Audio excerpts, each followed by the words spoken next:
Welcome to my channel, Top Cars channel. Please subscribe to get new updates.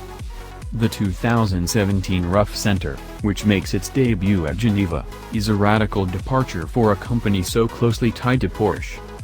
Some past RUF creations have utilized more heavily modified Porsche chassis than others, including 2007's CTR3, which combined a Porsche front chassis with a custom rear subframe to make it a mid-engined car. But the 2017 CTR's non-Porsche chassis is new ground for the company.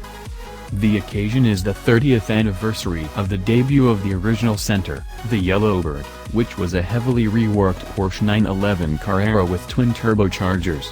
As we mentioned last week, its performance was superlative, slightly slower to 60 miles per hour than a Porsche 959 but with a higher top speed, according to car and driver period test results. There's not necessarily much about the Yellowbird that informs the new CTR, other than twin turbocharging and to demonstrate what the company can do.